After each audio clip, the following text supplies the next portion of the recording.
اوعى تمشي ورا سياسة قطيع، امشي ورا اللي دماغك وقلبك بيقوله لك. انت عندك مسؤولية ان انت تحقق سبب وجودك. لو انت ما ادركتوش خلاص. اشتغلت في 3 بلاد ومسكت 6 أو 7 ادوار مختلفة. ومن مكتسبات السعودية الاساسية بالنسبة لي ان انا هديت كمدير وحققت ارقام. جات لي فرصة ان انا اتحط على البورد بتاع كيان مهم جدا للبلد اللي هو هيئة تنشيط السياحي. انا لازم يكون ليا دور اكتر في حتة ولادي بيتربوا على يتفرجوا ايه وما يشوفوش ايه. انت يعني ايه سبت معارك ساخنة جدا وقررت تروح في حتة تانية خالص؟ انا اعتقد ان ربنا حطني في المحطات المختلفة دي عشان الم شوية نوليدج في حاجات مختلفة اقدر اسخرها في بوكيه كده اسمه محتوى هادف.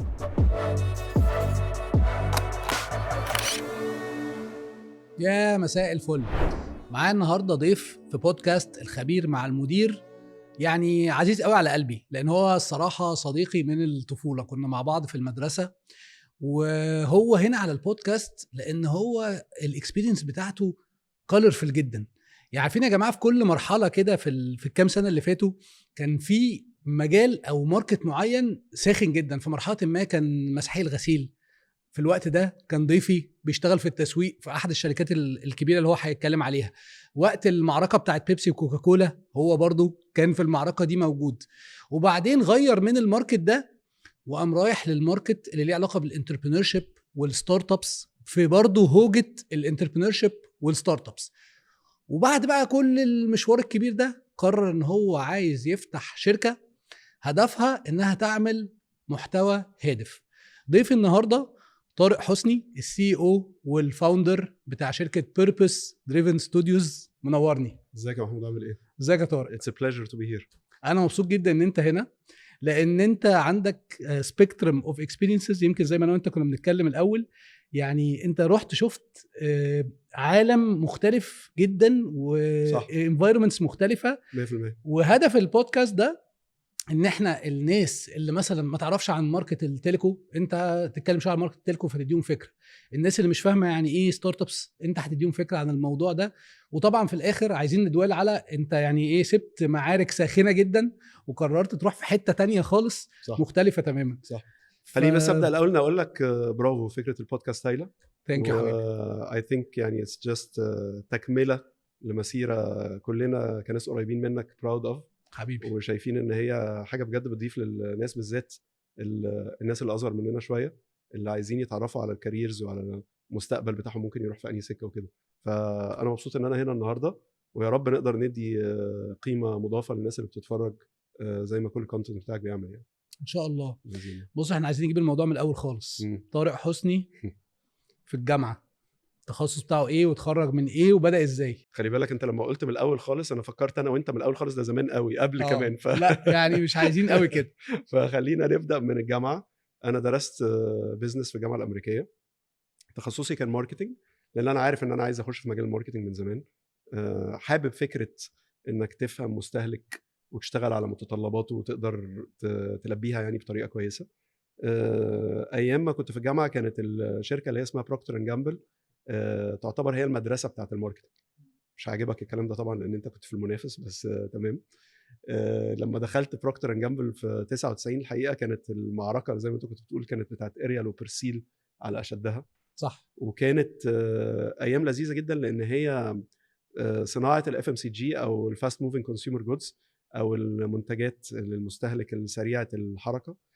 كانت بتبقى مدرسه لازاي انت ممكن تعمل استراتيجي وتعمل بلان، تحط بادجت عشان تشغل البلان وتاكتيفيت. وكان حظي كويس جدا ان في المرحله دي كان في ناس كتيره قوي في بروكتر اند جامبل الواحد يتعلم منهم كتير. فكانت اول رحله بالنسبه لي في بروكتر. اتعلمت الاول كويس قوي في منطقه الكونسيومر نوليدج اللي هو زي الريسيرش يعني ابحاث التسويق. وبعدين نقلت ماركتنج سيرف اللي هو اسيستنت براند مانجر. وقعدت ان توتاليتي في الشركه بين الشغلانتين 4 سنين تقريبا او 3.5 يمكن. وبعدين كانت المحطه اللي بعد كده في الحروب زي ما انت سميتها يعني بيبسي. وبيبسي قعدت فيها 5 سنين. وبيبسي تعتبر يمكن اكتر شركه قريبه من قلبي ككالتشر، لان كانت مدرسه في حته ازاي تقدر تكبر جوه شركه وازاي ادائك وريزلتس بتاعتك ونتائجك تقدر تحركك بسرعه. وعلى مدار ال5 سنين اللي انا قعدتهم دول اشتغلت في 3 بلاد، ومسكت مش عارف 6 أو 7 ادوار مختلفه. جزء منها كانت في مجال السناكس، كانت شركه شيبسي اللي اشتريتها بيبسي. وبعد كده مسكت اللونش بتاع دوريتوس، وبعد كده رحت مسكت 7 اب وميريندا وماونتن ديو في البيفرج سايد. وبعد كده سافرت انجلترا، كنت بعمل الماجستير بتاعي، نبقى نتكلم عليه اكيد ليتر اون يعني. ولما خلصت بدات الاول رول في انجلترا في لندن، وبعدين نقلت البلد ما كنتش اعرف عنها اي حاجه اللي هي دبلن كماركتنج مانجر لبيبسي. فكانت موضوع بيبسي كوكا دي يعني مش هزار يعني. ده كان في اكتر وقت ساخن في في الوقت وكان ده. عندنا الله يمسيه بالخير يعني مهندس طارق قبيل كان رئيس شركه بيبسي في الوقت ده، كان واخد الموضوع يعني بقى very hard يعني. وهو اللي علمنا الحقيقه حكايه ان انت ازاي تبقى very passionate about your product بتاعك. ما فيهاش هزار يعني، ما فيش اي ازازه اي حاجه تانية تخش البيت عندك، ما فيش اي ازازه حاجه تانية تخش بيت حد من قرايبك. ولو قاعد في كافيه في منتج منافس ما ينفعش تطلبه. لا ما فيش الكلام ده خالص. it was a big thing يعني. مم. فدي كانت مرحله الاف ام سي جيز، ومنها نقلت على التلكو، نقلت على شركه فودافون.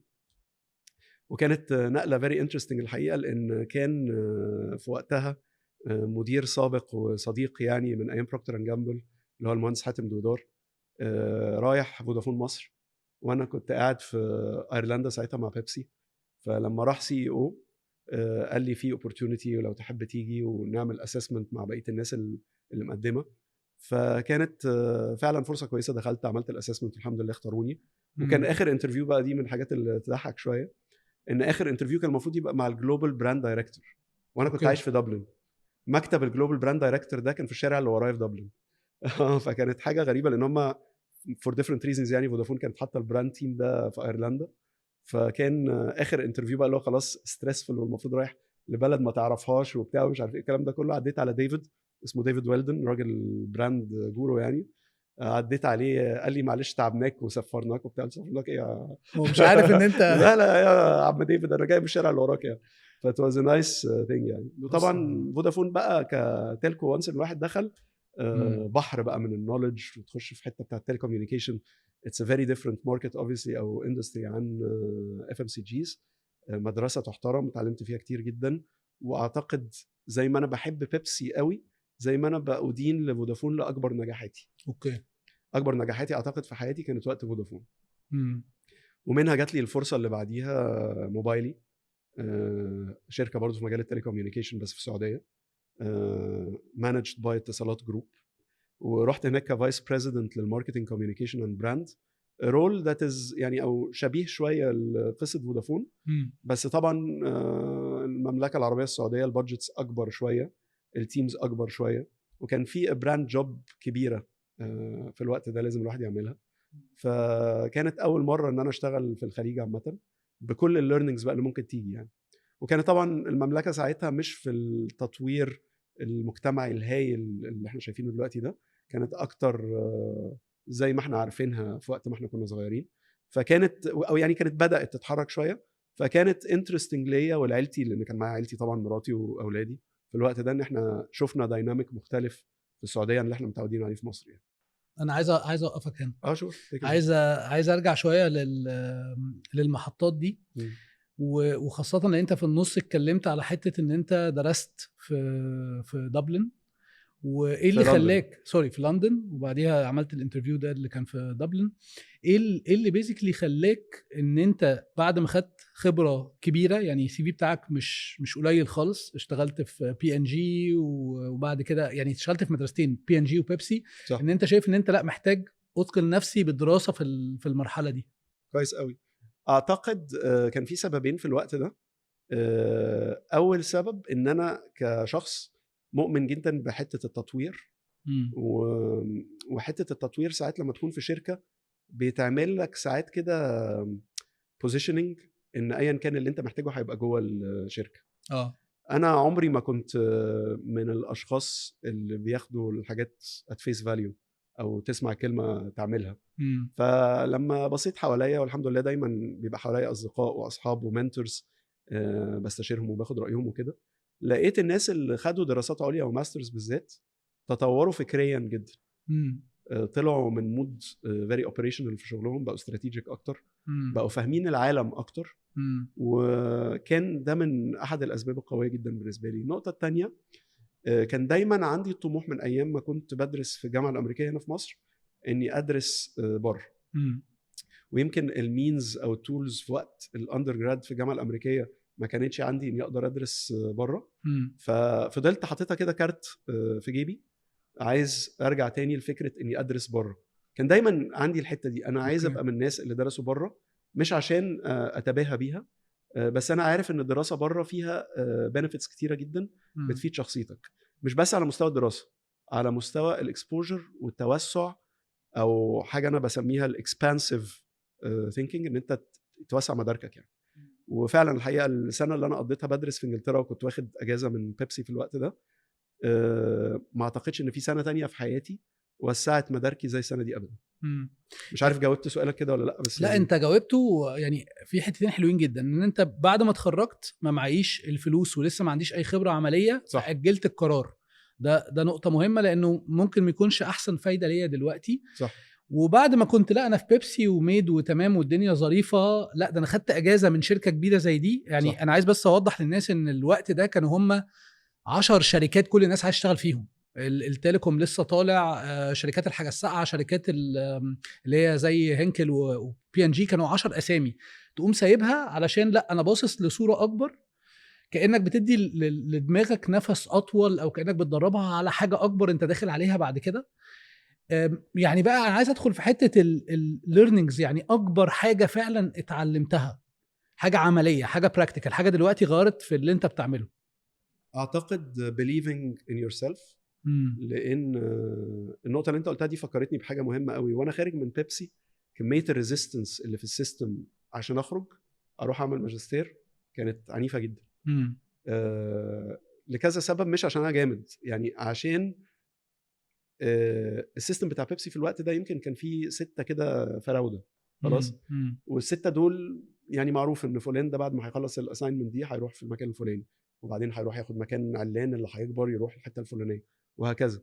فخروج الناس من البيبسي سيستم زي ما انت بتقول ما كانش مستساغ، وما كانش الناس متعوده عليه. ده يعتبروك مجنون اصلا انك وفعلا في كذا حد يعني من الناس اللي انا بحبهم جدا دلوقتي وما زال يعني جود فريندز اند منتورز ليا، بيقولوا لي احنا مش مصدقين ان انت عملت الخطوه دي. بس انا دلوقتي ارجع اقول لك الليرنينج صدق في نفسك، لان انا مشيت عكس كل الناس قالوه.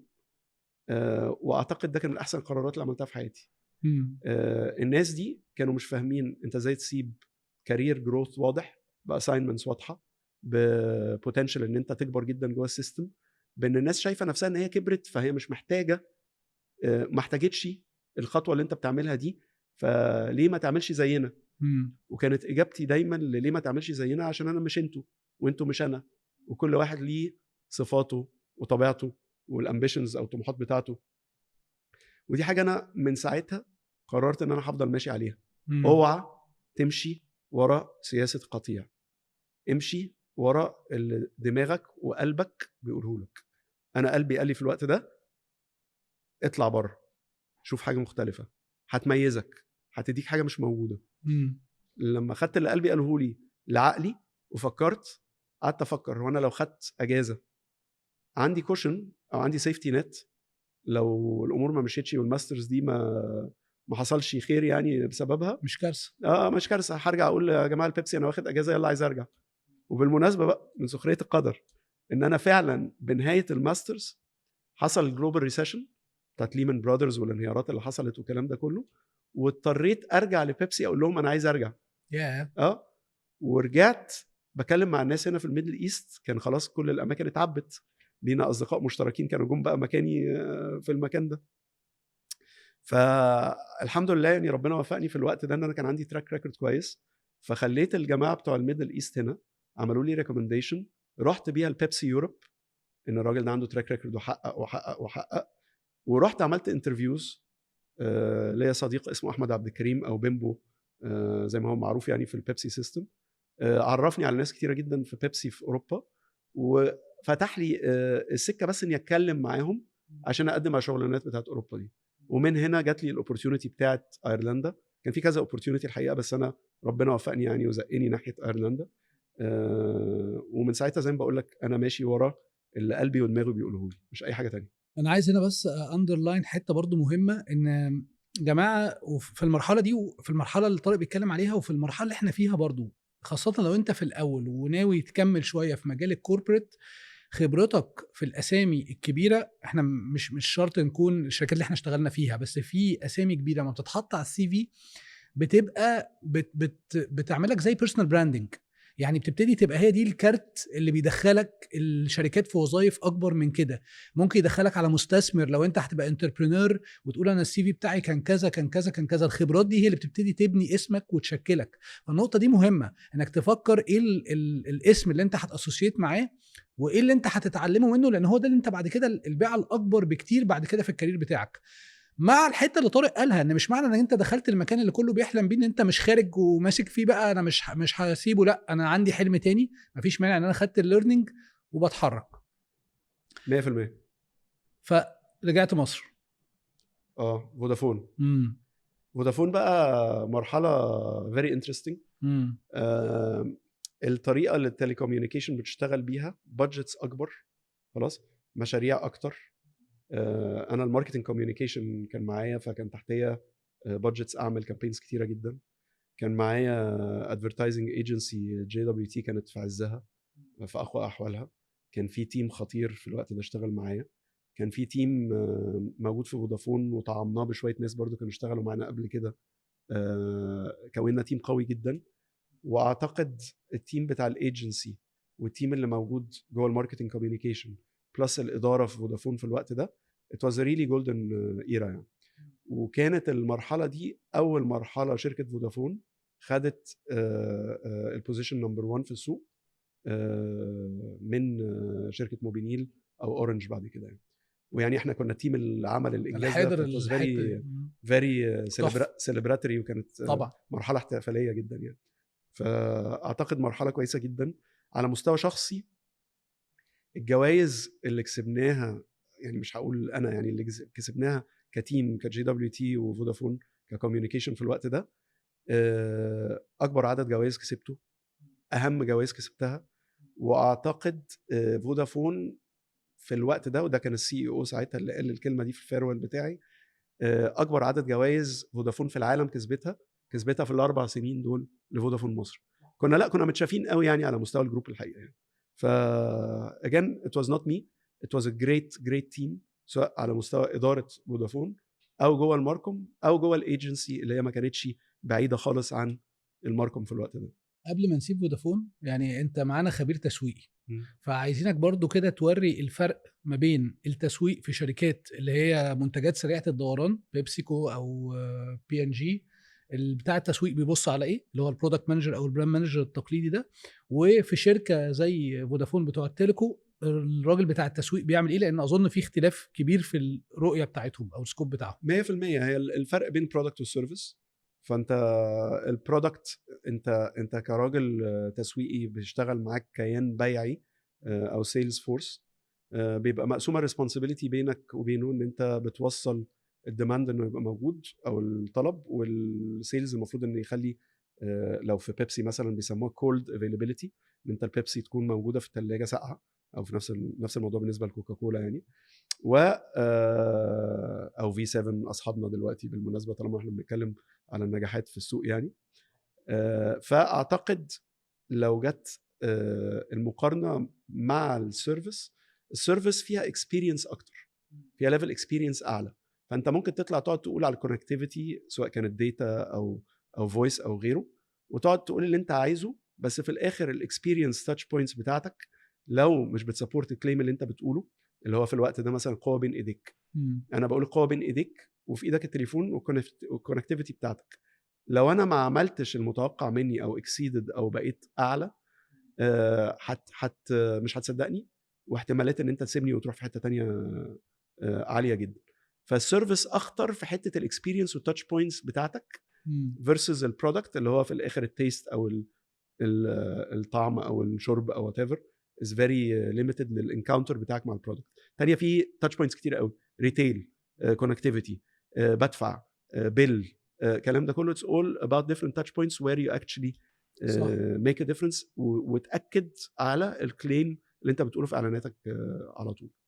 والمنتج بتاعي برضو الكونسيستنسي من المنتجات اللي طالعه من المصانع، فانت الى حد ما تقدر تتحكم شويه في ان الاكسبيرينس تبقى واحده، صح. هو نفس الحجم نفس الطعم نفس 100%. انا فكره ان انا ما يبقاش في مصنع في ظهري اروح اشوفه واعمل انسبكشن وكواليتي وبتاع مش عارف ايه، قعدت فتره على بال ما فهمتها. اتعود على الفكره دي يعني. انا عايز برضو ابص على حته تانية، ان في التيليكو الراجل بتاع الماركتينج بيبقى ممكن يكون متخصص في حته من التسويق اكتر 100%، على غير الناحيه التانية هو بيبص على كل حاجه 100%. الدايركتور او الفي بي بتاع الماركم في جنبه بيبقى دايركتور بتاع بيسموه كونسيومر ماركتنج مثلا، اللي هو بيعمل بروبوزيشنز والريتنشن كل ماسك البرامج اللي بتعملها بالظبط. في ناس بتبقى مسؤوله عن الريسيرش، في ناس يعني التيم بتاع الماركتنج مثلا في شركه تيلي كوميونيكيشن كبيره ممكن يوصل ل 300 شخص. واو. وايل في اف ام سي جي ممكن يبقى 30 مثلا، فممكن يبقى 10 اضعاف ده. مش معناه ان ده اكتر حاجه افيشنت بالمناسبه، بس ده الواقع بتاع اغلب شركات التيلي كوميونيكيشن، بسبب ان البادجتس اكبر وفي حاجات كتيره قوي متخصصه اكتر. ده حقيقي. حلو.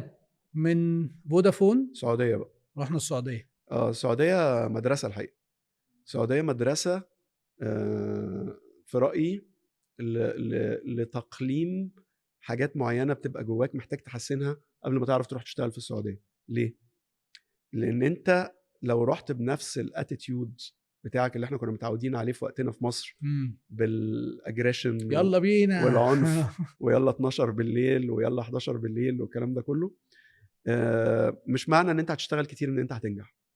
الثقافه هناك في الشغل اتليست في الوقت ده كانت في جزء كبير منها علاقات انسانيه، جزء كبير منها ان انت تبقى people management قوي، جزء كبير منها ان انت تكون قلبك على الشغل بس ما تأفورش في انك تطحن اللي تحتيك عشان تطلع النتيجة. ودي كانت حاجة جديدة جدا بالنسبة لي. خلي بالك انا في بيبسي او في فودافون او في غيره لو سألت عليا I'm more business than I am people. خلاص.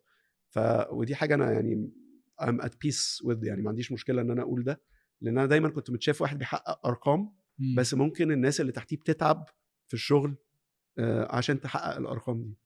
بس انا في السعوديه اتغيرت تماما بسبب الكالتشر السعودي. ومن مكتسبات السعوديه الاساسيه بالنسبه لي ان انا هديت كمدير وحققت ارقام، فكانت بالنسبه لي مرحله انتقاليه كبيره جدا اعتقد في الماتيوريتي او النضج الاداري. حصل نوع من التوازن. بالظبط. بس انت دي نقطه حلوه ان انت اجبرت عليها، فمع ان المكان مختلف عليك بس انت خدت حاجه ايجابيه بقى من التجربه دي. شوف اول ما رحت كان في مدير ليا very decent Jordanian guy، شخصيه اكبر في السن مني، اردني محترم جدا جدا جدا، اسمه محمد سعد بسيسو. الراجل ده من احسن المديرين اللي جولي في حياتي. هو بيديك الباور تماما ان انت تشتغل. الماركتنج مش قصته اصلا، هو مش راجل كده خالص، هو بتاع اوبريشن. تمام. والراجل ده كان من اعظم الحاجات اللي فيه ان هو ممكن يقعد معاك ساعه في الاسبوع يديك الهنس والتيبس بتاع المرحله اللي انت فيها في شغلك ممكن تخيش فين. قيس بقى على مستوى عملي، على مستوى بوليتكس، على مستوى شخصي، على مستويات كتيره جدا. الراجل ده انا عمري ما هنسى اسلوبه الحقيقه. بيقولوا له ابو ياسمين، هنا كان في السعوديه. الساعه معاه دي كانت انا يعني بدور على الساعه دي من كتر ما انا بستمتع بيها. وما بيبصش خالص على الشغل طول الاسبوع لان هو معين واحد هو بيثق فيه. خلاص. الهنس اللي اداها لي في الاول كانت تشمل الحته دي. هو غالبا قرا فيا في الاول حته البيبسي دي. خلاص. ما اعتقدش ان هو حس ان دي هتكون مفيده للتيم اللي موجود، بالذات ان انا جاي كان في حد موجود قبليه كان عنده الحته دي وما نجحش خالص. فكانت already proven unsuccessful، مش محتاجين نعيد التجربه تاني عشان نعرف ان هي مش هتنجح. فالحقيقه استفدت جامد جدا من النقطه دي.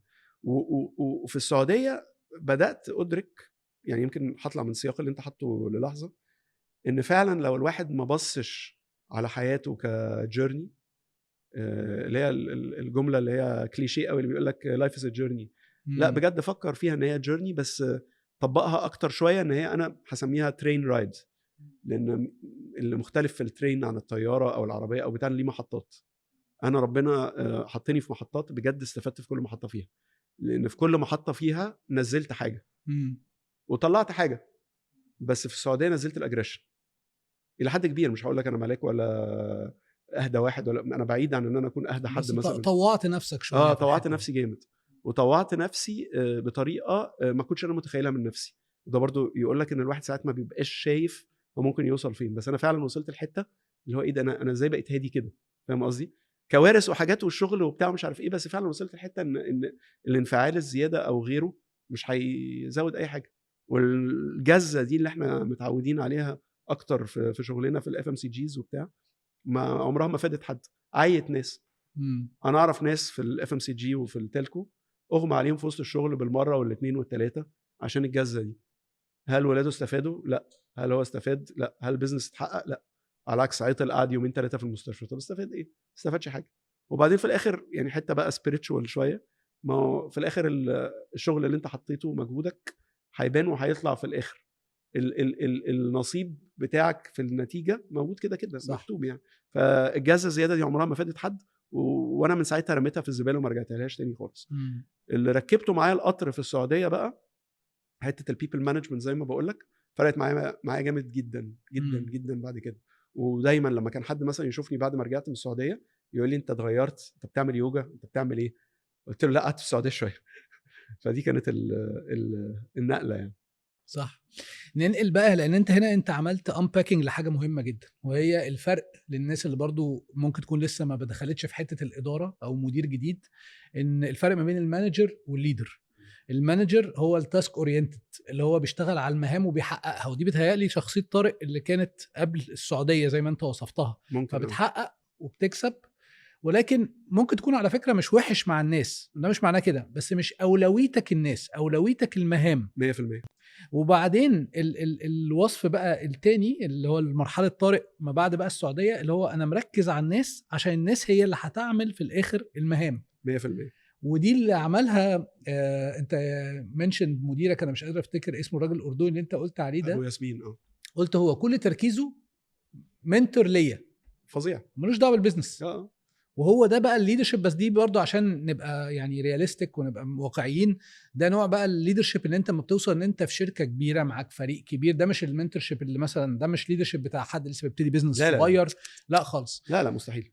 بتمر بالمراحل دي. اظن ان انت بس لازم تتوازن، لانك برضو لو بقيت اكتر مجرد بتبص على الناس وانت لسه مش باني بيزنس، فمش هيبقى في حاجه يعني. انا على سيره ابو ياسمين، من الحاجات برضو اللي ربنا عملها لي كويسه جدا في مجال الشغل اني اتعاملت مع مديرين كويسين جدا. اتعاملت مع مديرين very tough، اتعاملت مع مديرين very lenient، بس ربنا اداني كذا حد منهم طور في شخصيتي بطريقه فظيعه. يعني على سيره فودافون مثلا، حاتم دويدار مثلا، شخص عنده البيج بيكتشر بطريقه رهيبه.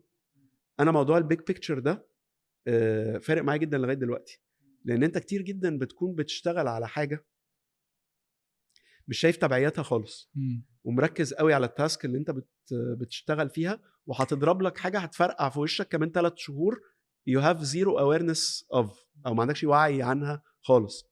بس الشغل مع الناس اللي عندها الابيليتي انها تشوف لقدام شويه بيديك الحته دي قويه جدا. طب انت في السعوديه في شركه كبيره، الدنيا ماشيه، بدات تعمل ورك لايف بالانس، ويعني بروبابلي مش سر ان اكيد في السعوديه بتاخد فلوس احسن كراجل اكسبات.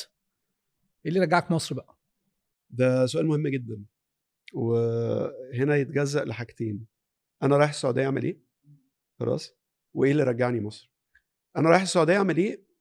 انا ما احبش اشتغل بره مصر اصلا، بس مصر في الوقت ده ما كانتش مدياني اللي انا محتاجه لعيلتي اكتر من اي حاجه تانية. كان في الوقت ده كان عندي ابنين، واحد عنده سنه وواحد عنده مش عارف، واحد سنه ونص وواحد 3 شهور. هو الفرق بينهم سنه و8 شهور يعني، فواتيفر بقى 2 و6 شهور واتيفر. في الوقت ده الوضع في مصر ما كانش مستقر قوي، وكان on a family level او على مستوى عائلي حاسس ان انا عايز ادي سيفتي اكتر لاولادي في المرحله دي. نمره 1. نمره 2، السعوديه في الوقت ده كانت بدات يبقى فيها شويه حراك مجتمعي. فالاثنين دول لما كومبايند مع بعض وجالي الاوبورتيونيتي بتاعت موبايلي، خلتني ما افكرش. اتناقشت مع مراتي. انا الحوار العائلي مهم جدا بالنسبه لي. يعني انا لازم اكون انا رايح، مراتي معايا، ولادي معايا. ما بعرفش اعمل قصه روح اقعد كده ساتلايت لوحدك كده وعيلتك في حته وبتاع، ما تمشيش ما معاك. تمشيش معايا، على الرغم ان في ناس كتير بتعملها ومبسوطه وزي الفل. في ناس بتضطر تعملها طبعا، يعني ربنا معاهم لو هم مش مريحاهم، بالذات في الوضع دلوقتي في ناس كتير بتطلع بره. بس في الوقت ده ربنا يسرها لي كده ومشيت. الاوفر لما جالي ولقيته شبه اللي انا كنت بعمله بس بسكوب اكبر كتير، ببادجت اكبر كتير، باكسبوجر في السعوديه، كل ده كان تيكينج ذا بوكسز اللي انا حاببها يعني. رجعت مصر ليه؟ رجعت مصر لسببين. اول حاجه كان في ايه في مصر، وتاني حاجه كان في ايه في السعوديه. نبدا بكان في ايه في السعوديه. المرحله دي بدا الشباب السعودي اللي هم اصحابي اللي عندي وحبايبي يعني عندي في التيم، بداوا يبقوا هيتزنقوا في الكارير بتاعهم طول ما في الاجانب موجودين في الشركات. فبدات الاداره تبدا تعلي كلمه السعوده. فانا اجان از استراتيجيست وحد بيقرا لقدام شويه، شفت الكوره رايحه فين. الكوره رايحه في حته ان السعوديه حقها ان الشباب الصغير اللي كواليفايد ولم معلومات كويسه قوي من ناس مش سعوديين موجودين في السعوديه في الوقت ده، ان هم ياخدوا البوزيشنز بتاعتهم، لان دي بلدهم في الاخر. 100% انا بحترم الموضوع ده اصلا. انا يا ده حاجه كويسه جدا طبعا. وكانت في اللقطه دي انا انفستد وقت كتير جدا في التيم اللي معايا، وبقوا كلهم جاهزين الحقيقه. فلما مصر بدات في 2017 اشوف ان في مجال لناس شباب، يعني لو احنا سمينا نفسنا شباب في الوقت ده، يجوا بقى يقعدوا في بوزيشنز سينيور ويعملوا شركات، وكان في حراك كويس قوي في مصر في البيزنس سين في 2017. حسيت ان لو بصيت لقدام شويه السعوده هتخبطني في السعوديه والفرصه هتفوتني في مصر.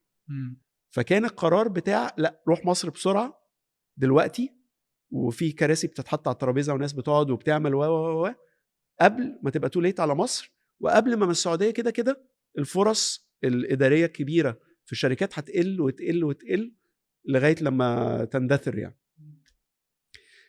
رجعتي لمصر، لو تحب ابدا اتكلم بقى عن الرجعه لمصر يعني، كان فيها 3 حاجات. اول حاجه انا عايز اعمل ايه للبلد. تاني حاجه عايز اعمل ايه بروفيشنالي.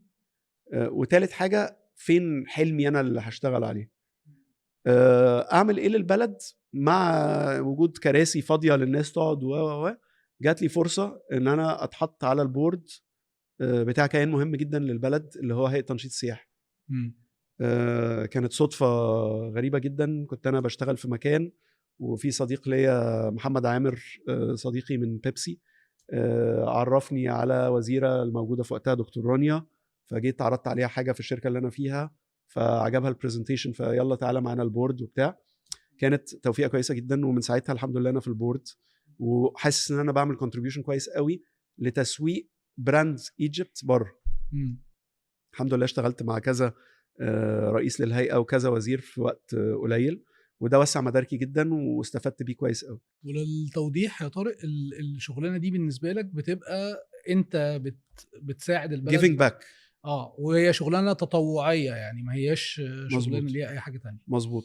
وعشان اكمل الترين اوف ثوت ده، بعد ما ظهرت شويه في هيئه التنشيط اتطلبت كبورد ممبر برضو في متحف الحضاره المصريه مع دكتور احمد غنيم، شخصيه في غايه الاحترام وشرف لي اني بشتغل معاه.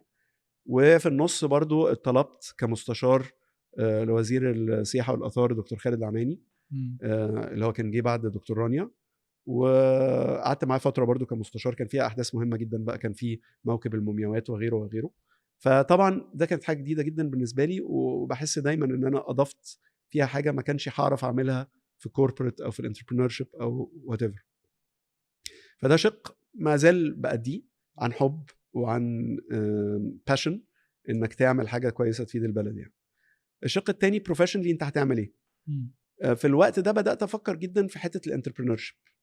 وانت راجع مصر، طب هترجع موظف ولا هترجع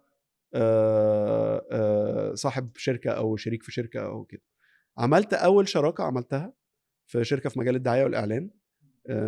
شاركت JWT في شركه ما استمرتش الشركه كتير، كان فيها فاندمنتال مشاكل شويه في حته الفيجن، ما اتفقناش، ما زلنا اصحاب وعلاقتنا كويسه جدا وكل حاجه، بس ما اتفقناش. وكانت من اوائل يعني لو سميتها الفشل في حياتي. مش متعود على فكره الفشل، بس مسكت منها learnings مكمله معايا لغايه دلوقتي. لان بعد ما خلصت الشركه الاولانيه دي رجعت موظف، بس رجعت موظف في اندستري جديده كانت بدات تنطلق اسمها التك. اوكي. رحت ماركتنج دايركتور لشركه كريم، وبعديها رحت ريجنال دايركتور في شاهد او في MBC ديجيتال، وبدات اخش في سكه التك. وفي الوقت ده انا كارير ليفل باك تو اللي احنا كنا بنقوله من شويه على حته ان انت موجود في الحرب. في ناس بتسميها الرايجه، يعني ان انت داخل في الحته الرايجه. انا فعلا كنت مهتم جدا اني الحق اخش في حته التك، لان كان ساعتها 2017 كان عندي 40 سنه، وكانت يا تخش دلوقتي يا ما تخش، لان خلاص مجهود كبير كبير جدا. انا فاكر مدثر شيخه الCEO بتاع كريم قال لي انت لو ما دخلتش عملت حاجه بتاعتك دلوقتي خلاص بقى to another life.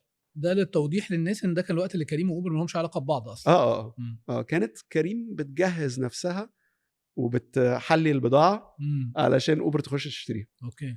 فكانت very interesting المرحله دي في حياتي، لان دخلت في التك. تك از very demanding، حاجه تانية خالص.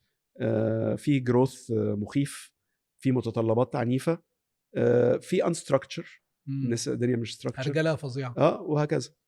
انا شفت بقى السايد المنظم العلمي القوي في التك في شاهد. جالي مدير تاني بعتز بيه جدا جدا جدا، هو امريكاني نمساوي اسمه يوهانس لارتشر.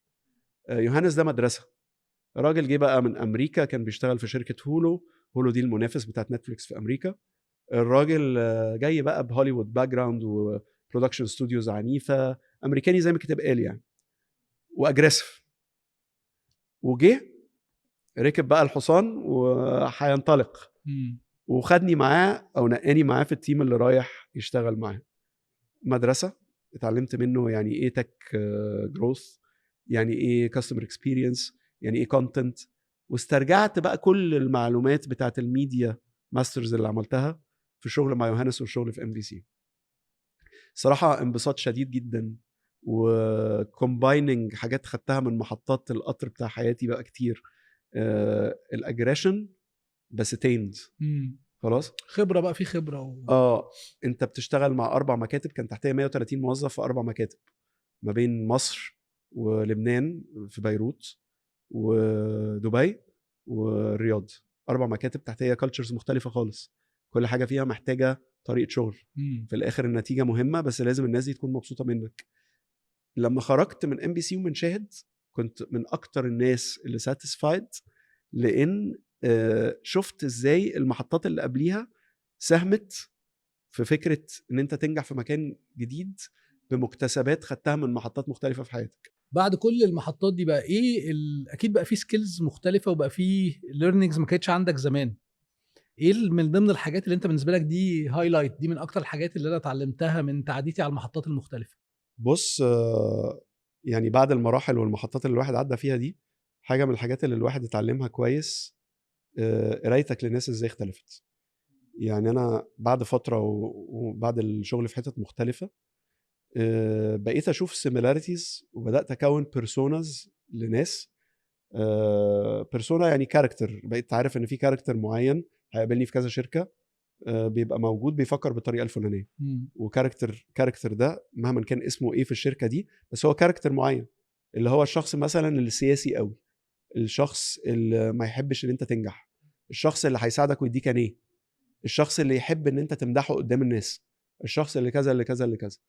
فبدات الخبره في التعامل مع الناس ان انت تفهم الناس اسرع وتقراهم اسرع، وده بيفيد ليه لان انت لما بتعرف ايه الحاجات اللي بتشغل الناس كويس او يعني بتترن الناس اون او بتترن them اوف، بتعرف تشتغل ان انت تحركهم للبوزيتيف دايما بدل ما تحركهم للاوحش. فدي من الحاجات اللي انا اعتقد الشغل في مجالات كتيره وفي بلاد كتيره والكلام ده كله فادتني جدا على مدار السنين يعني. ده نوع من الذكاء العاطفي ان انت بالظبط. بتبتدي تحط نفسك مكان الشخص، مخاوفه ايه كده. كلمه بيرسونا ما هقف عندها ثانيه، ان هي في شركات بتطلق على المستهلك بيرسونا، هو ده وصف لنوع من الاشخاص بيتميز بحاجه معينه. فممكن تقسم لو انت مثلا عندك بيزنس تقول البيرسونا بتاع الكونسيومر بتاعي ايه، بتاع المستهلك بتاعي ايه، من الناس اللي سنهم من كذا لكذا لكذا. وممكن تقسمها على الستيك هولدرز اللي هي الناس المختلفه اللي انت بتتعامل معاهم، شركائك، زملائك، التيم اللي معاك. والليدر الشاطر زي ما يمكن طارق قالها كده، انت بتروح للناس في الحته اللي هم فيها. يعني ده بيخاف من كده فانا مش هخوفه لان انا مش عايز اخوفه، فاهم قصدي؟ ده بيتحمس لما بعمل كده، يبقى انا بروح له الحته اللي بيتحمس ليها، مش بحاول اخليه هو يشتغل بطريقتي انا. بالظبط بالظبط. فدي كانت مرحله بتاعه الريجنال رول اللي كان فيه ناس من مختلف البلاد و استمريت في حته التك بقى بس بصوره تانية او بهات تانية. هات الانتربرينور برضو بس ككو فاوندر لتك ستارت اب كان اسمها مينلي. مينلي جت في الوقت بتاع كورونا، وكان قرار جريء جدا جدا جدا مني ان انا اعمل الجامب دي من شركه مستقره زي MBC، اكبر ميديا كومباني في الميدل ايست، ومبسوط فيها ومديري زي الفل والدنيا تمام وكل حاجه حلوه، عشان انط ابقى كو فاوندر اند CEO اوف ا تك ستارت اب. بس ده بيبني على هدف، انت قلت انا راجع مصر عايز اعمل حاجه لبلدي وعايز اعمل حاجه لنفسي. لا كل ده لسه في البروفيشنال، ما جيتش لسه لنفسي اللي هي الباشن. اوكي. البروفيشنال ما يزال انا شفت نفسي في حته التك، وشفت ان انا عايز ما بقاش موظف في التك، عايز ابقى صاحب شركه في التك. تمام. لان في الاخر اعتقد كلنا عارفين مجال التك اكتر حد بيجني ثمار تك ستارت اب هو الفاوندرز والكو فاوندرز والمستثمرين اللي بيخشوا في اوقات كويسه ويطلعوا في اوقات كويسه اللي بصراحه في الاول يعني. بالظبط. فدخلت المجال ده، كان شراكه كويسه، عملنا كذا كو فاوندر كان موجود، عملنا شغل كويس قوي مع بعض، عملنا لونش كسر الدنيا، كان في الجونه فيلم فيستيفال. وكان النجاح بتاع اللونش من اسباب ان احنا عرفنا ندخل مستثمرين بسرعه. بس باك للقرار والريسك، المجال بتاع الشغل بتاع الستارت اب دي كان موضوع الكورونا حاجه ممكن تنجحه مش حاجه ممكن تفشله.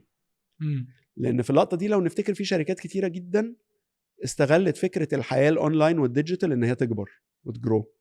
فاجان ويرنج الاستراتيجيك هات، او الواحد لما يفكر لونج تيرم شويه واستراتيجيكلي، انت مش بتاخد ريسك قوي لما تخش في حاجه معاك مستثمرين كويسين، معاك بارتنرز كويسين، كل حد متخصص في الحته بتاعته، عامل لونش بلان كويسه، ومستغل حاجه في الماكرو انفايرمنت ما بتحصلش كتير. الناس في بيتها قاعده ديجيتال، طب ما الديجيتال هيجرو، فاهم قصدي؟ دي تاني تبني على حته البيج بيكتشر اللي انت قلتها في 100%. الدنيا رايحه فين 100%. لان انا الناس في MBC كان في ناس معتبريني مجنون رسمي ان انا سايب MBC برضه. MBC كالعاده، MBC بالذات في مجال الميديا الناس بتستموت عشان تشتغل في MBC، فكانت حاجه غريبه جدا ان حد يمشي من MBC بالذات ان هو عامل كويس. فكانت لقطه الكو فاوندر بتاع التك ستارت.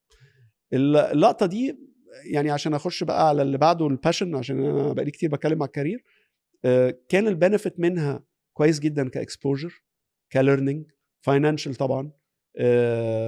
فكره ان انت تبيتش ل 80 انفستور في حتت مختلفه في العالم على مدار شهر، بتصحى الصبح تبريزنت لحد في فار ايست، الساعه 3 الصبح بتبريزنت لحد في امريكا، في النص بتبريزنت الناس في اوروبا، مفرمه.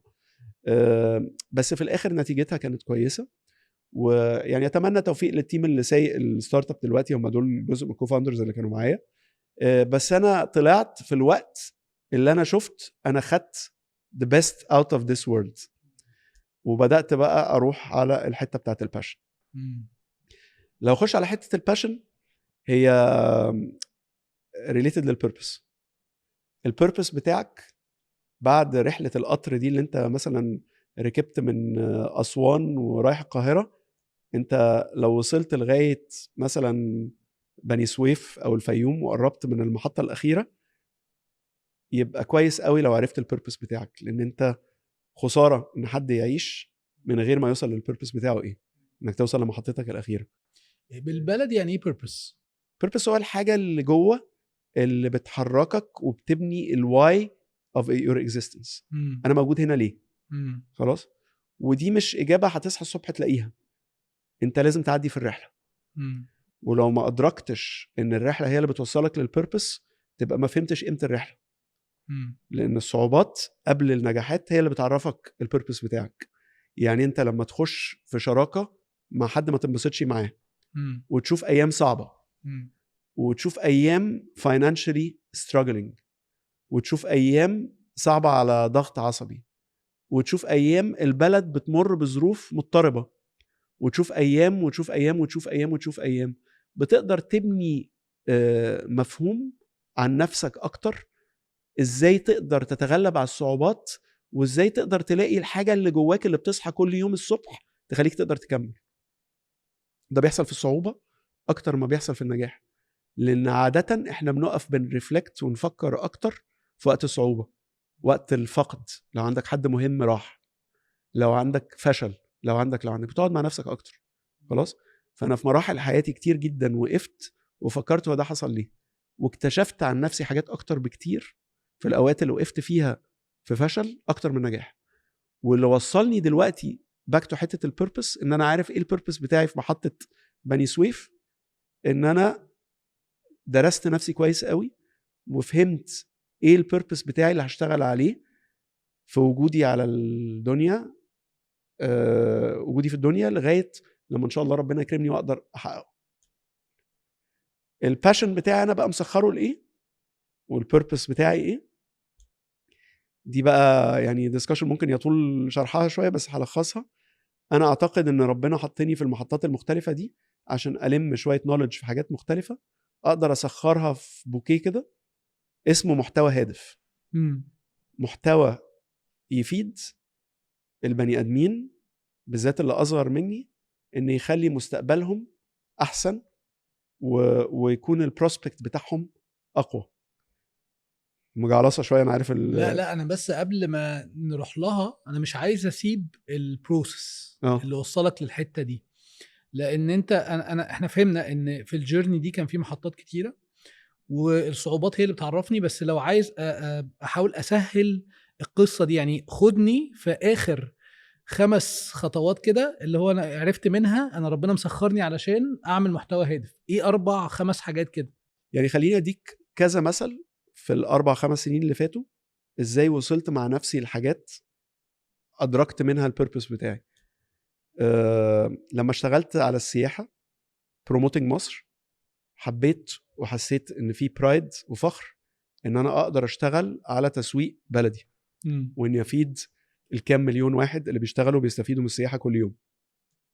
حاجه فعلا حسيت ان هي جوايا موجوده، بتلينك مع حاجه موجوده جوايا. لما اشتغلت في الميديا في التك اندستري، وكنت كو فاوندر وسي او لشركه ليها احتمالات نجاح كبيره، كنت مبسوط ان انا في الميديا بس مش مبسوط من المحتوى. فده تاني كان بالنسبه لي الله، طب ده الميديا تمام وانت عامل فيها ماجستير والكلام ده كله، بس مش اي نوع من الميديا. لان انا عندي يعني مش عايز اسميها المورال هاي جراوند، بس يعني عندي توقعات معينه من نفسي ما احبش احيد عنها او انزل عنها. لما اشتغلت في السعوديه وكان في اكسبوجر كتير قوي او في الشغلانه الريجنال اللي كنت ماسكها لجنسيات كتيره، اكتشفت في نفسي ان عندي حته اقدر اتعامل مع جنسيات كتير ووصل لهم رسائل بطريقه سيمبل وسهله، عن طريق محتوى او عن طريق افكار. في الوقت ده كان المحتوى لو في السعوديه كانت عن طريق اعلانات. بس مثلا عملت كامبين كان اسمها الجاي افضل، كسرت الدنيا الحمد لله في موبايلي في الوقت ده. كانت في كده لقطه نيجاتيف في المملكه، واحنا طلعنا كنا صوت البوزيتيفيتي والايجابيه والكلام ده كله في الوقت ده. فانا حابب الايجابيه وحابب ان انا احبب الناس في المستقبل وحابب اني اعمل الكلام ده كله. كانت مع جنسيات مختلفه مش شرط تكون ريليتد انا متربي فين او مولود فين او غيره. طب في لقطه الكورونا قعدت اتحبست انا ومراتي واولادي في البيت. اكتشفت ان انا عندي فكره ان انا عايز اشوف ولادي بيتفرجوا على ايه وبينموا على فكر ايه من المحتوى اللي هم بيكونسيوموه او بيستهلكوه اكتر مما انا كنت متخيل. ان انا كنت غيور جدا على فكره ان ولادي مثلا في شهر رمضان او كده مضطرين ان هم يقعدوا يتفرجوا على حاجات سف او مش ما توصل لهمش الاثكس اللي احنا نحب نطلعها فيهم، او تكون مضطر ان انت تتفرجهم على حاجات قديمه مش هقعد افرجهم بقى على شغل الثمانينات اللي احنا كنا بنتفرج عليه، اللي كانوا بيتريقوا عليا طبعا وهكذا. فادركت فكره ان لا، انا لازم يكون ليا دور اكتر في حته ولادي بيتربوا على يتفرجوا ايه وما يشوفوش ايه والكلام ده كله. فعلى مدار ال4-5 سنين اللي فاتوا كل حاجه كانت بتستوقفني ده معناه ايه عن نفسي، عن انا عايز ايه لبقيه رحلتي. لان خلاص انت ممكن تتخيل ان انت في القطر ده وصلت بني سويف، عندك ممكن تنزل مثلا بمحطه توديك التجمع او محطه توديك الشيخ زايد. انا عرفت ان انا عايز اروح الشيخ زايد. احنا بنصور في التجمع يعني بس بغض النظر بس انا عايز اروح الشيخ زايد. اوكي. فكانت بالنسبه لي رحله اكتشاف للنفس. وبعتقد ان رحله اكتشاف النفس دي من غيرها لو ما اديتش لنفسك السبيس والوقت والحريه ان انت تكتشف نفسك عمرك ما هتوصل للبيربس بتاعك.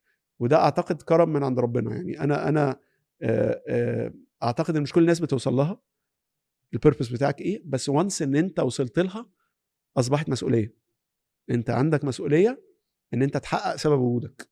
لو انت ما ادركتوش خلاص تمام، ما فيش مشكله، ما انت ما ادركتوش هتعمل ايه. بس لو انت ادركته اصبح مع فرحه انك ادركته عندك مسؤوليه تحقيقه. والنتيجه في الاخر بالمناسبه، بس عشان النقطه دي مهمه جدا، عكس بقى كل حاجه الواحد اتعلمها في بيبسي مثلا، النتيجه مش بتاعتك. النتيجه مش بتاعتك، انت بتجتهد بس في الاخر حط كل ما هو عندك من قوه وصبر وعلاقات و بس في الاخر لو ما تحققش خلاص، هو في ربنا شايفك وعارف ان انت حاولت. التقصير في تحقيق البيربس هو اللي المفروض يضايقك. لو انت بتصحى كل يوم او بتنام كل يوم حاسس ان انا I could have done better، هي دي المشكله. عشان كده انا مثلا الستيتس بتاعتي على الواتساب اور وات ايفر بفكر نفسي وبفكر الناس اللي بتكلمني اهم من الفيسبوك والكلام ده. be the best version of yourself every day.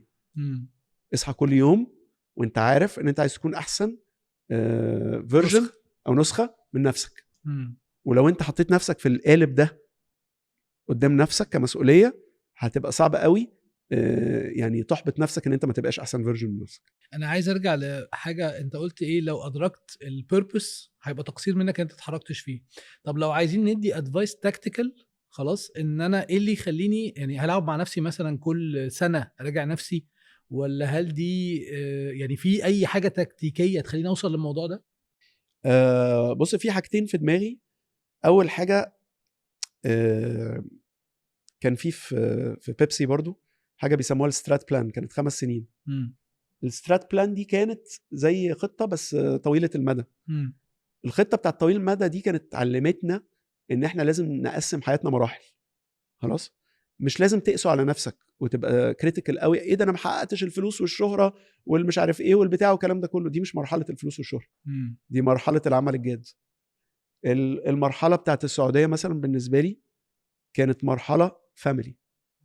انا بقول كده هو انا مبسوط ان انا عملت شغل كويس في موبايلي، بس كانت مرحله التقارب مع اولادك اللي كل واحد فيهم لسه بيبي، ومراتك وقعد 9 to 5 جوب. الحقيقه السعوديه كده خلاص مش هقاوح، مش هروح اخد شغلانه اضافيه بقى، فاهم؟ مش هروح لا it was a good time for the family. خلاص في مرحله ممكن تقرب من اهلك وهكذا. اعتقد فكره المراحل فكره مغيبه عنا شويه، احنا عايزين نبقى كل حاجه في كل وقت. وللاسف السوشيال ميديا بتكونتريبيوت للقصه دي جامد جدا. صح. لان انت لما بتشوف حياه الناس على انستجرام او على تيك توك او غيره بتحس ان الناس عندها كل حاجه. لا، هو ناس تعبت وخدت مراحل وصلت للي هي فيه بس بكذا مرحله، وممكن يكون مضحي بحاجه وانت مش عارفها اصلا 100%. ده جوز without saying 100%. الحاجه الثانيه اللي هي اعتقد نصيحه مهمه برضو، في كامبين كده دايما بتحضرني وكنت بستخدم السلوجن بتاعها keep walking.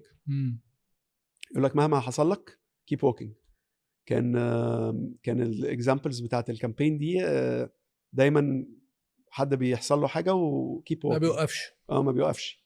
واعتقد احنا الكالتشر بتاعنا عامه بتاع المالتي ناشونالز والشركات الكبيره بيعلمك كده ان انت كيب ووكينج، احرق. لا انا اقول لك خد بوز، وقف لما يحصل لك حاجه، وقف. لان كيب ووكينج دي بتخليك بتتفادى فكره البني ادم، وانت محتاج تفكر، محتاج تقف مع نفسك، محتاج تعمل. والبيس السريع بتاع حياتنا دلوقتي ساعات بيفرض عليك الكيب ووكينج، بس انت لما بتسلم نفسك للبيس ما بقينش انت اللي متحكم في دماغك، ما بقيتش انت المتحكم في البيس بتاع حياتك. انا اكتشلي كل سنه تقريبا بحط لنفسي شويه بيلرز كده او نقط مهمه عايز اشتغل عليها. السنه دي واحده من اهم البيلرز بتاعتي مسميها pace yourself. انت اللي تحط السرعه بتاعتك، ما تخليش حد يحط لك سرعتك. لان في اوقات انت بتحتاج تبقى ماشي بسرعه جدا، واحنا كبرنا دلوقتي فعارفين امتى ده.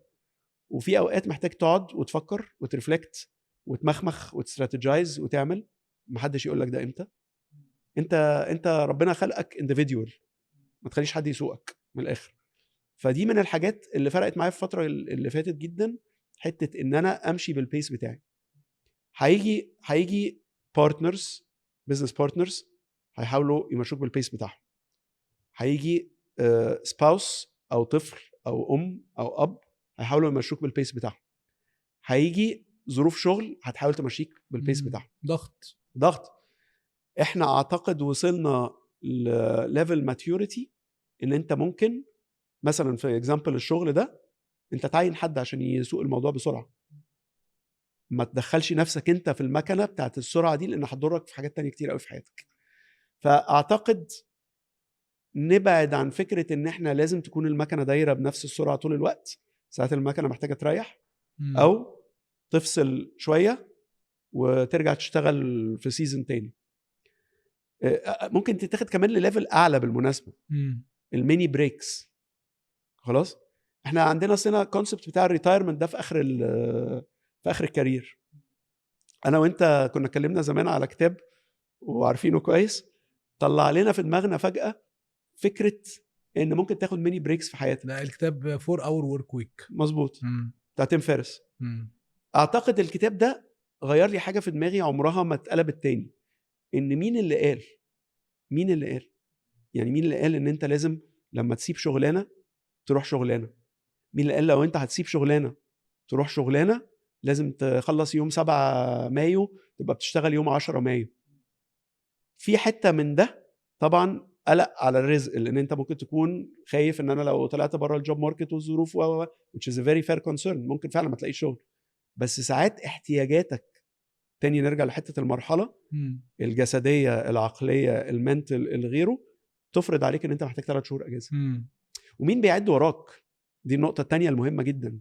يعني انا قلت لك نقطتين، هقول لك نقطه ثالثه. احنا في مجتمع دلوقتي القصه بتاعت البير بريشر والضغط المجتمعي عليك اصبحت ظاهره توكسيك سامه. يا ده مشي من مش عارف ايه بس لسه ما بيعملش حاجه. مش عايز يعني اتلفظ على الشو، بس يعني هو انت مالك؟ ما تخليك في نفس، ما تبص في طبقك يا ابني. فاهم قصدي؟ انت مالك؟ انت النهارده سايق حياتك ولا حد سايقها لك؟ انت اللي سايق حياتك. خلاص. طول ما انت عارف وعامل اللي عليك وعندك يقين ان الفتره اللي جايه محتاجه تفصل، افصل. مش بقول كده بقى معناها ان كل شويه واحد يروح يشتغل اسبوع ويفصل شهرين وبعدين يروح اسبوع. اعرف حد كده اصلا يروح يشتغل كده في مكان شهرين وبعدين يريح شهرين يعني خلاص السي في بتاعه بقى متخربق، وبالذات ان هو واحد صغير.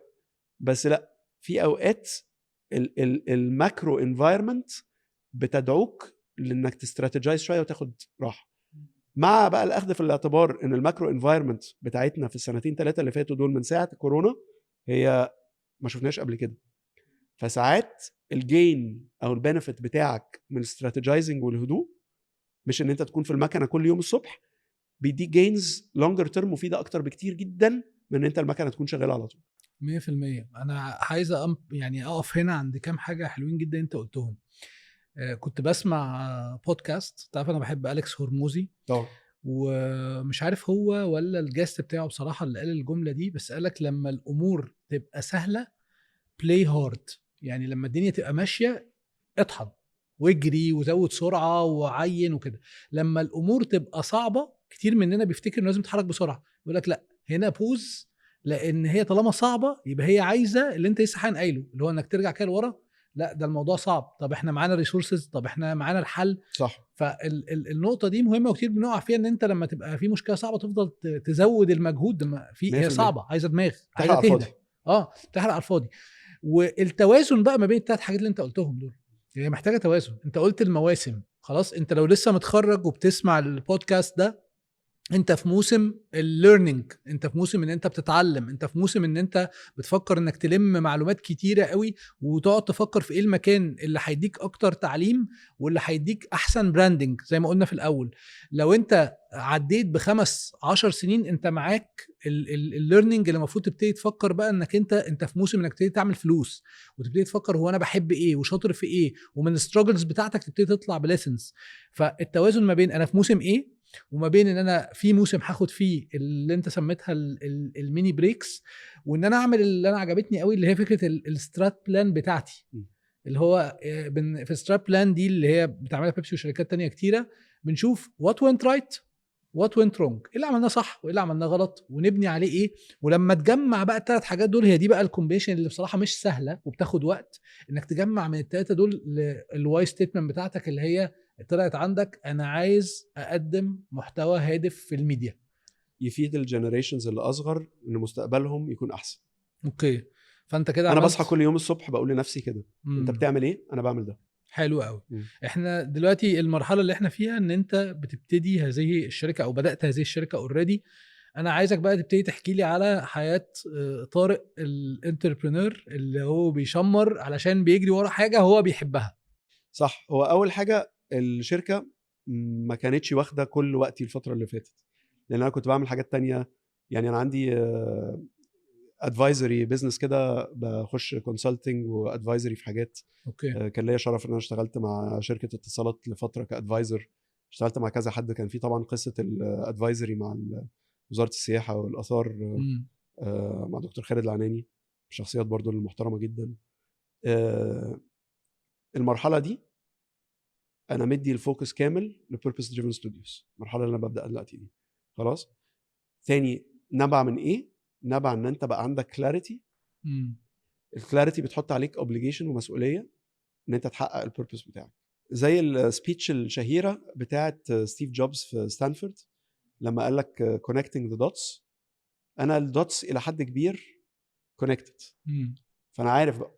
فانا عندي دلوقتي مسؤوليه ان انا اروح احقق فكره ان الكونكشنز اللي عندي من مجال الميديا والعلاقات اللي عندي بسبب الستارت ابس والبارتنرز اللي عندي بسبب رحلتي والحاجات دي كلها، بلس النتوركينج بلس البي ار بلس النولج اللي عندي، ان كل ده يخش في البوكيه اللي يقدم محتوى لسيجمنتس مختلفه، ليفرجينج برضو او يعني مستغله فكره تسويقي.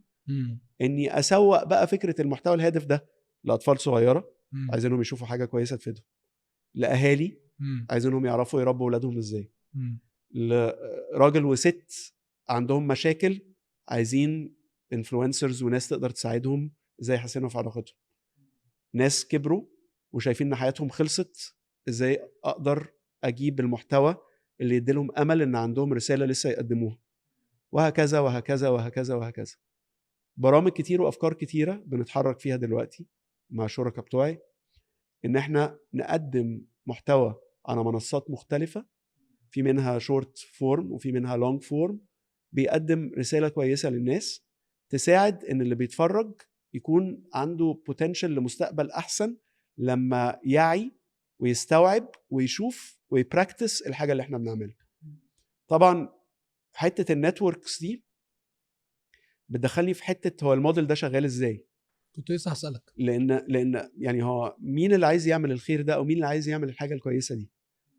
تندهش بقى لما تلاقي ان في ناس كتير عايزه تساعد، بس هم انت ما كنتش عارف توصل لهم وهم مش عارفين يوصلوا لك. بس بدأنا نبني مجموعه كده. يعني في براندز دلوقتي عندها انتنشن كبير جدا انها تخش في توسيع مدارك والوعي بتاع ناس في بلدها عشان يكبروا ويجروا زي ما بنقول. لما نيجي نتكلم على البراندز دي، الهدف بتاعها ان هي بتخدم البراند بتاعها اللي بيهدف لخدمة المجتمع، وفي نفس الوقت بيوصل رسالة اللي هي البراند DNA او البراند بوزيشننج اللي هم عايزين يوصلوا له في السوق. فالموديل بتاعنا بيستقطب مجموعة من البراندز وراها ماركتيرز محترمين وسي اوز محترمين وتيمز محترمة، تمام، عايزة تخش في المجال ده. نبدأ نشتغل مع بعض، بنطلع المحتوى، وبعد كده بنشوف احنا كبيربس دريفن ستوديوز ازاي نكبر ده ونروح بيه للمستوى الأكبر. وفي حاجات منه ممكن تروح للمنصات اللي أكبر اللي هي زي واتشت أو شاهد أو ستارز بلاي أو غيره، ونروح ونكبر المحتوى ده ونوصله لفئة أكبر كمان من الفيورز يعني. فمش عارف جاوبت سؤالك كده ولا لا، بس هو ده اللي احنا بنعمله. جاوبت سؤالي انا، بس حسيت ان انا للشفافيه يمكن انا ما وضحتش النقطه دي في بدايه المناقشه، ان انا من ضمن الشركاء اللي طارق بيتكلم عليهم في بيربس دريفن اهم الشركاء مش من ضمن الشركاء. ومش هي مش حاجه غريبه، لان احنا يعني انا من زمان بدات قصه المحتوى اللي يفيد الناس، وبالنسبه لي القضيه اللي طارق متبنيها دي قضيه بالنسبه لي مهمه جدا اصلا في المحتوى اللي انا بقدمه. فهو توافق ما بين الواي ستيتمنتس بتاعتنا او القيم بتاعتنا والحته اللي انت بتقولها. فاذا في براندز كتيره عندها قيم متماشيه مع القيم بتاع purpose driven studios، انها عايزه تقدم حاجه هادفه، لانها مثلا بتسعى للنمو، بتسعى لتطور البني ادم او فبالتالي. بس انا عايز اقول حاجه، يعني هي طبعا جايه من ان انا فاهم شويه السوق بيحصل فيه ايه، مش جايه من فراغ. بس التحدي بتاع المحتوى الغير هادف اللي هو بياخد فلوس اكتر وبيجو فايرال، يعني مش كان لسه معايا حد على البودكاست قال لي الفيديو بتاع القطه اللي عماله تنط في الحمام مش عارف تعمل ايه مكسر الدنيا. ايوه. فاحنا دلوقتي كبيربس دريفن ستوديوز ازاي هنقف في هذه الحرب، او ايه اللي احنا ممكن نقدمه مختلف؟ وفي تشالنج كبير. بس انا مش شايفها حرب to be very honest. ودي يعني برضو حاجه من الحاجات اللي ترسخت فيا في الفتره اللي فاتت. انا يعني ما بشوفش حد بيعمل حاجه وحشه او شايف ان هي هتضر قوي في المطلق او whatever. هو في حد بيجتهد بيشتغل في الانترتينمنت، حد بيجتهد عايز يعمل ريفينيو ستريم معين من منصات تواصل اجتماعي، فنقدره ونقول تمام. المشكله لو احنا ما حطيناش الاوبشن التاني قدام الفيور. فانا طول ما في ناس شغاله وبتعمل انترتينمنت وبتعمل حاجات ممكن بتولد طاقه نيجاتيف او بتعمل مشاكل نفسيه او بتاع، يعني انا لسه بتفرج على شو من غير ذكر اسامي 6 حلقات خلاص جاب لي اكتئاب، وهو شو منتشر جدا دلوقتي على واحده من المنصات، والناس كلها بتكتب عنه وبتاع ومش عارف ايه. بس انا فعلا قعدت بعد ما اتفرجت عليه سوبر ارتستيك، حلو جدا. بس النتيجه الوحيده ان انا بقيت اخش، انا فورته في اجازه من الاجازات اللي فاتت دي، فكان ليلتين تقريبا بخش انام مكتئب. انت بتعمل فيا كده ليه؟ اوت اوف نيم اوف ارت، تمام فاهمك فنان يا سيدي خلاص، بس انا عايز احط للناس 6 حلقات تانيين يخلوهم يصحوا الصبح يعرفوا ينتجوا، يعرفوا يبقوا مبسوطين، يبقوا بادين يومهم بنشاط وهمه، بدل ما يبقوا مضلمين بسبب العك اللي انا اتفرجت عليه ده. عك ما يتقالش عليه غير عك يعني خلاص. ف انا مش شايفها حرب. انا شايف الناس دي ممكن يكون ليها اهداف بالنسبه لهم مهمه، ربنا يوفقهم. في ناس ممكن تكون اسوشيتد بمحتوى الناس بتشوفه مش كويس، انا شايف ان انت ممكن تستقطبه يعمل محتوى كويس. ايه اللي يمنع؟ ما هو لو بيعمل ده على ليفل الارت، ما ممكن يعمل ده على ليفل الاديوتينمنت، انه عايز يعلم الناس حاجه كويسه. مفيش ما يمنع ان انت تكون ده وده. فانت هتوفر ده وتزود ده وتساعد كمان اللي نفسه فعلا يمد ايده معاك في الحته بتاعه البيربس في الكونتنت، ان هو بيزيكلي يزيد. ايه اللي دلوقتي، تعال نتكلم بقى على ايه التحديات اللي عندك دلوقتي كانتربرينور بتقوم شركه للمحتوى الهادف. ايه اللي على المكتب؟ يعني باش نقول تحديات، ايه اللي على المكتب كملفات عشان اللي بيتفرج او بيسمع يفكر يفهم المرحله دي بتبقى عامله ازاي كتحديات. هو بما ان انا مركز 100% في الموضوع ده دلوقتي، اصبح اهم حاجه من المكتسبات برضو بتاعت المراحل اللي فاتت ان يبقى عندي تيم قوي. تمام. من اللي اتعلمته الفتره اللي فاتت ان انت التيم، يا سلام بقى لو عرفت تجيب ناس عندها نفس الفاليو سيستم وبتشير a common purpose.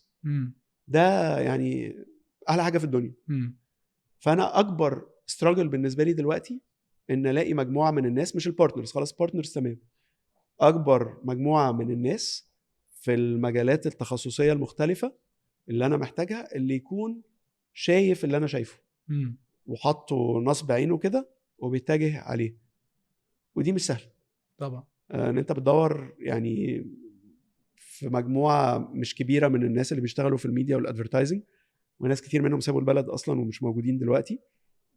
فانت بتدور في مجموعه قليله اوريدي على حاجه فيري سبيسيفيك.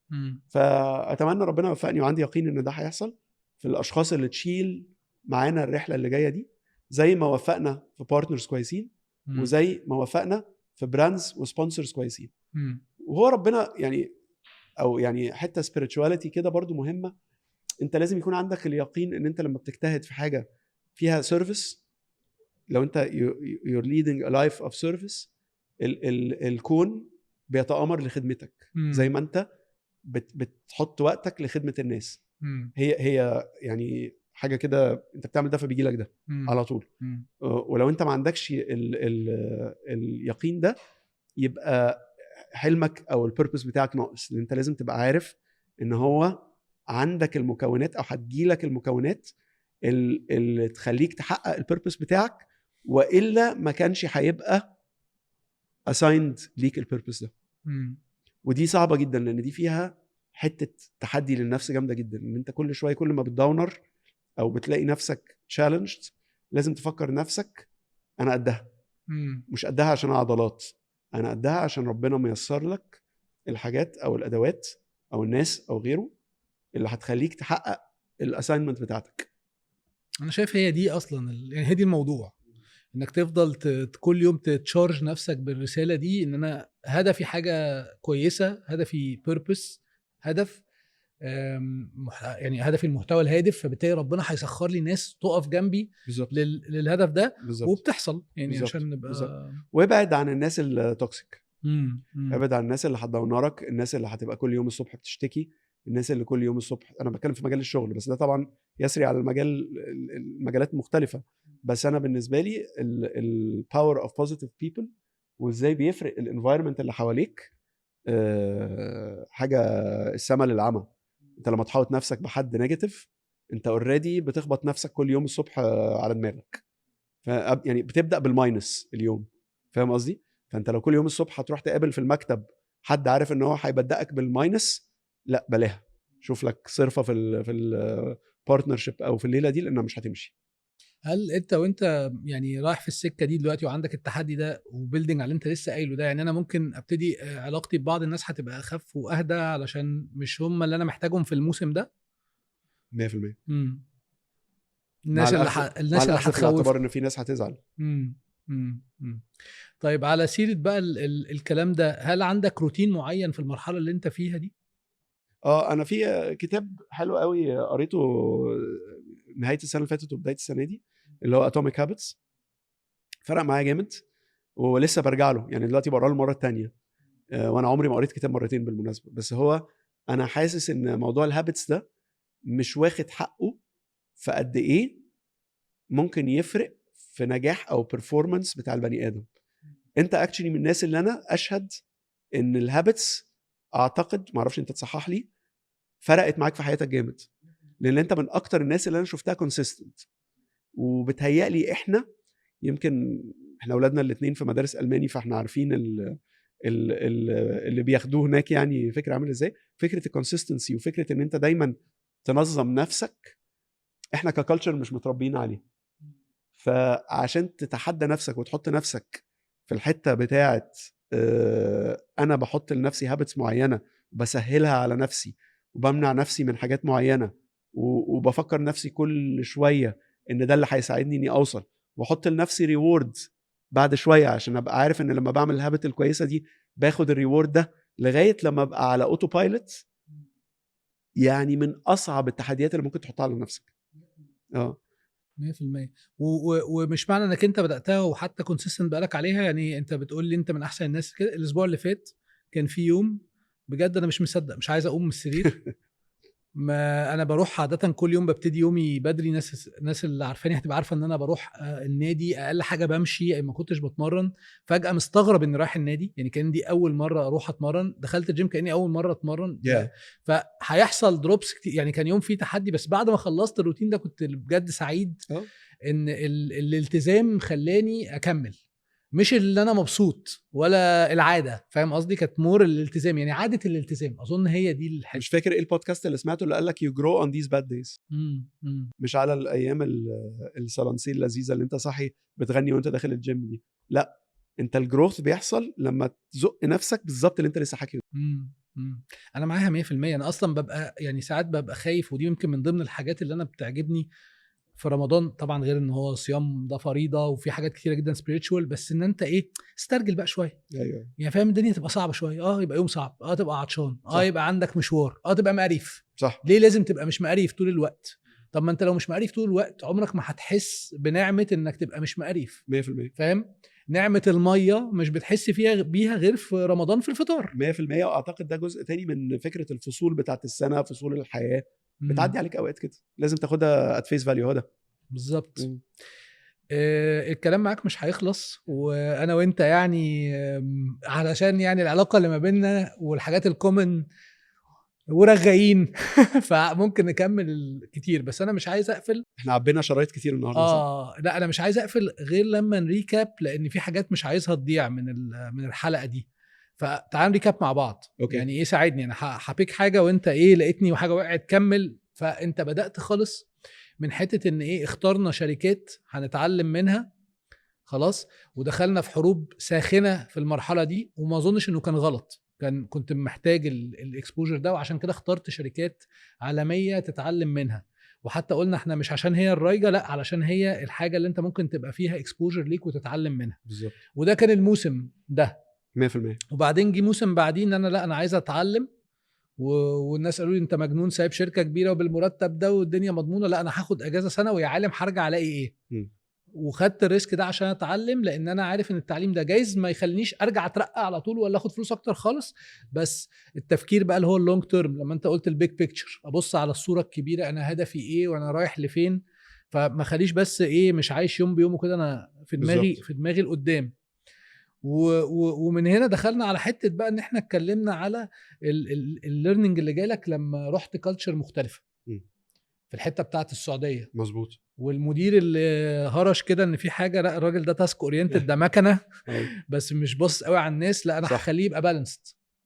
ودي غيرتك وخلتك ان انت بتحاول تعمل بالانس في حته البيبل والتاسكس. وستيل حته التاسكس مهمه، عشان ما حدش بيسمع يقول لك بس انا هطبطب على الناس وهي دي الشغلانه، صح، واطلب ديليفري. لا، انت ليك ادوار تانية بتعملها. والمحطات دي بقى كلها لما جيت تبص عليها، دي كانت يمكن احلى حته في الحلقه. مشيت كده في بروسس انك انت ما بين الحاجات اللي مشيت كويس والحاجات اللي مشيت وحش، طلعت ب4-5 حاجات. انا عايز اخدم بلدي، انا ما زلت عايز ابقى انتربرينور وما وصلتش للطريقه اللي انا عايزها، انا بحب الميديا بس نوع معين من الميديا، انا مهتم بالجنريشنز تو كم، وعشان كده انا عايز اعمل شركه بتقدم المحتوى الهادف 100%. Purpose Driven Studios اللي شرفني ان انا اشترك معاك فيها. حبيبي، غريبه قوي انا بسمعها منك دلوقتي. انا حسيت ان انت لخصت حياتي في دقيقتين، يعني عاجبني جدا الملخص ده. طب الحمد لله، هي جت كده يعني. انت نورتني. وعندي سؤال اخير، اللي عايز يتواصل معاك او اللي عايز يعرف اي حاجه عن طارق حسني يجي لك فين؟ انا ريسبونسيف جدا على اللينكدين. لو حد أوكي. لو نحب نحط مثلا اللينك ليه هنعمل كده. واي حد يحب يتواصل معايا يشرفني. ويعني احنا بنبدا مرحله دلوقتي، واي حد شايف ان هو يقدر يضيف ليها او انا اقدر اضيف ليه شخصيا حتى يشرفني بالتواصل يعني. نورتني واستمتعت بجد حبيبي، ميرسي جدا. بالمناقشه. يلا بالتوفيق دايما ان شاء الله.